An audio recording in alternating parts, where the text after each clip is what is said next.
சிவகார்த்திகேயன் நடிப்பில் சுதா கொங்கரா இயக்கத்தில் உருவாகி வரும் படம் பராசக்தி. இப்படத்தின் படப்பிடிப்பு கடந்த சில வாரங்களாக நடைபெற்று வரும் நிலையில் இந்த படத்தின் டைட்டில் டீசர் வீடியோ வெளியாகி வைரல் ஆகி வருகிறது. சுமார் 2 நிமிடங்கள் உள்ள இந்த வீடியோவில் ஒரு கல்லூரியில் நடக்கும் காட்சிகள் இடம்பெற்றுள்ளன.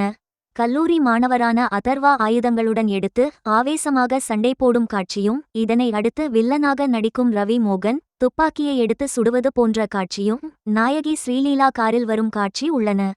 இறுதியில் சிவகார்த்திகேயன் மாணவர்கள் மத்தியில் பெரும் சேனை ஒன்று தேவை என்று ஆவேசமாக குரல் கொடுக்கும் காட்சி இடம்பெற்றுள்ளது.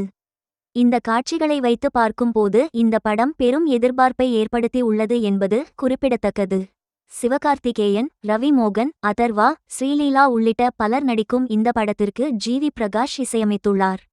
ரவி கே. சந்திரன் ஒளிப்பதிவில் உருவாகும் இந்த படத்தை டான் பிக்சர்ஸ் நிறுவனம் தயாரித்து வருகிறது.